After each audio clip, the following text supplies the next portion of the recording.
Cool. Okay. So this time we're talking about Siege and Storm, which is book 2 of the Shadow and Bone series.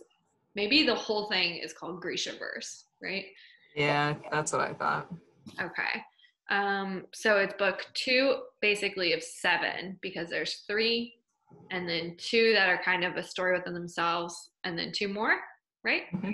Yep. Yeah. Cool. So quick synopsis. In this one, well, actually, you shouldn't watch it if you haven't seen or read the first book, Shadow and Bone, because this will be huge spoilers for that. But Elena and Mal are off on their own where they left off at the end of the first book. Mm-hmm. And then a few things happen and they wind up on this ship by basically a pirate ship run by this guy named Strumhound, and there's some interaction with like the Darkling. One thing leads to another, and they decide to go back to Asalta. Yeah. And once they're there, Elena is now this, powerful Grisha. She's learning how to use the amplifier with her power, and Mal is now like basically one of her guards, and they're navigating that dynamic and a lot of other things going on, basically in preparation to battle the Darkling, because it's one of those things that you just know is going to be coming down the line. Or he's basically off. They don't know where he is, but knowing that he's preparing to like attack them, and so they're preparing their city for that battle. And that is where I'll leave it off without giving too much away. So, ratings. I'll go first. I don't remember what I rated Shadow and Bone, but I would rate this one probably a solid B or B minus. Higher than Shadow and Bone. I thought this book was much better than book 1. About 120 pages in, it started really picking up. And when I was about halfway through it all, I just went through it all in like 2 days. It was a very quick read after that. I thought the storyline was more interesting and the character dynamics got more interesting. And they introduced characters that I really liked, which made it more enjoyable. The first book, I thought the characters were kind of bland. This one, they definitely had a lot more interesting backstories and whatnot. So I'm going to go with a solid B. Me? Who's next? Andrea. Oh, yeah. I rated each set. Oh, okay. Oh, just because I didn't want to write a review for each single one. But as I read the whole Grishaverse, I thought each book got better than the last one. So I would agree with that. I gave it a B+ for the series, for this trilogy. I do not like Alina and Mal. I just find them boring. I don't like them or relate to them. New characters though, and this one that you meet, I really, really liked. So that's why I gave it a higher rate of a B+, because I really like them, and I thought this book was way better than the first one. The first one's setting the scene and all that, but this one I liked a lot better. And there was a lot more action too. Mm-hmm. Yeah. I agree with everything you guys said. It's the same thing. I rated it a B. I hate Elena and Mal. They're still boring and they still kind of suck. But the new characters make up for it. I agree with Andrea. The books get better and better and better. And then the last one, Rule of Wolves, I was so sad it was ending. But yeah. This one is a B. They get better. But I'm shocked that this was made into a TV series before A Court of Thorns and Roses or Throne of Glass. I wonder, I don't know why this has gained so much popularity. It's a good book, but it's not one to where I'm telling everyone I know, you have to read this. See, I wondered so the first Court of Thorns and Roses is just like Beauty and the Beast. So I wondered if that was why it didn't get as much. The other ones, Throne of Glass, though, they're really good too. And They're it's a just- very atypical storyline in Throne. Yeah. I feel like I think that the original, like the first, I can't even think. What's this series, this trilogy called? I just This called is it. Shadow and Bone, right? Yeah. I agree. I think Shadow and Bone is like, I like it, right? But I think the storyline's overdone. Like I've read this storyline in a ton of fantasy novels, right? Like poor girl from like humble beginnings, doesn't know she's powerful. Turns out she's the most powerful being in hundreds of years. She's come to overthrow the dark guy, right? Like I feel like that's a little overdone. Like I don't mind, like I enjoy it, right? But And the show, Thorns and Roses was unique in the like base story. So yeah. Well, in the show, they bring in the other books. So they don't just focus on Shadow and Bone. They have to add to it with Six of Crows. it's true. Oh, really? So don't watch the show until you've read all the books. At least Six of Crows. And The first. Wait, It's the first 5 books. read the first 5 and then you can watch the show. so is there going to be a season 2? What does it go? Is it just the last 2 books then? So yeah, the first one I would say is Shadow and Bone, and the second would be Siege and Storm, because they end where the books end with certain characters. But then there's this other story about Six of Crows, and kind of like woven in.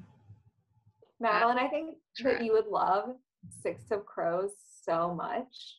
We really want you to read that one. Yeah. Okay. I mean, I'm going to as soon as I'm done with Throne of Glass because I just read Siege and Storm, but then I got hooked on Crown of Midnight, and now I'm just flying through the series. So when I'm done with Yeah, don't read them together. It's way too confusing. Oh, I can't. I can barely talk about them. I'm like in my head. Oh, go ahead. No, you're good. One quick spoiler for Six of Crows, why I think you're gonna love it. Like the characters are so much better. There's this like awesome group dynamic, and it's set in like this city that's like based off Amsterdam. I swear. Ooh. Is there a gonna like Cassian? No. More like a person who's like you. Oh, okay. I like that too. Okay, so on my to read list, Six of Crows. Let's do some spoilers. Can we just talk about the most amazing character ever who was introduced in this book? Yes, Nikolai. Nikolai. Oh my God. I'm glad he's in the rest of the books. I really liked him. He saved the series. He really did. I agree. And when he was introduced is when it started picking up. Yeah. And I started liking Matthias too in this book. I really liked the twins. Yeah, Tola and Tamnar or whatnot. I liked their dynamic. I liked how in the end they turned out to kind of have a hidden motive or agenda, but then it was also like it was a good one. It wasn't that they were bad people. Yeah. I like them. Nikolai's so sarcastic and cocky and clever. I'm like, I just want a whole book about him. Like, get rid of Alina and Mal. And they're like, here, Liz is a book about Nikolai. Yeah. Yes. Is there really one? Yeah. Ooh. Oh, that's exciting. Okay. I was just skimming so hard when Mal started that downward depressive descent of drinking and fighting and being like a baby. Such a baby. Whiny little, yeah. Oh my gosh. I was so frustrated in that part with him and Alina. Like, why can you just not talk like adults about anything? It's like catty little like 8th grade relationship. Drives me crazy. I wonder if they're like that because they grew up together and they can't like grow up. They've always known each other, so. That's true. I think it would be really hard to go from like childhood friends, best friends, to then dating. Yeah. It would be a hard transition. Well, and Mal's like doesn't even notice her until she's like all powerful, whatever. And then he's like, Yeah. "Hey, I really like you." What? Yeah, even though I've been sleeping with these other girls for like years and like being buddies with you, all of a sudden I like you. What is that? Like, why does she put up with that? I don't mind him with Zoya. I thought that was fine. Why are you like? I feel like I don't know something. Read all the books, Madeline. Just read. We can't tell you anything. They like. I was kind of annoyed actually because in the TV show they like downplay the Mal being like a playboy thing, and they make it so he's like always like had this secret like, or he's always like looked out for Alina, or like he wasn't like sleeping around. And I'm like, that's kind of like shitty because I feel like that's who Mal was as a person, right? Like, yeah, he was a little different in the show. Yeah. Like he doesn't sleep with Zoya in the show. Oh, he doesn't. Well, is she as pretty as they describe her in the books? I think she's really pretty. I thought they did a phenomenal job casting on that show because Mal is who I pictured. I had read it before even seeing who they casted. I thought the Darkling was a good cast. Even Alina was. But she wasn't she wasn't Kirch in the book, was she? She's Shu in the she's half Shu in the show, but she wasn't in the books. Yeah, I remember talking about that. I couldn't remember. Yeah, so she wasn't Shu in the books. I like read a headline. I didn't read the whole article, but the Leigh, the author, was talking about how she tried to make like for the movie make the cast more diverse because she wishes she would have done that in the beginning. And because the orphanage where Alina and Mal grew up was right near the Shu border, it made sense that she could be like half Shu, so or Persian. So. Yeah, I mean, I'm looking forward to watching the show, but I think I don't know. I'm gonna not say my hypothesis now.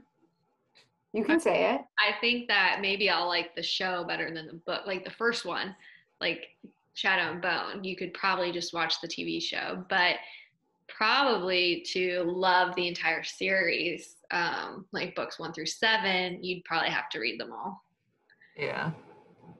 That's my hypothesis. I feel like my hypothesis is you'll like 4 and 5 better than all the rest of them. We shall see, because I have them on my shelf there. I can see 6 of Crows right now. Where? Oh yeah, they're right here. Isn't that the coolest book ever? Andrea, does yours look like that? You got black pages too, right? Yeah, this is so cool. It's so pretty. I like it. Yeah, so overall, good book.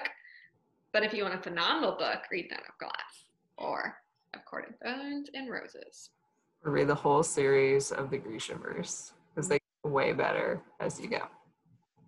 And then you can read the other book that Leigh, the author of this series, wrote, Ninth House, which is fascinating too.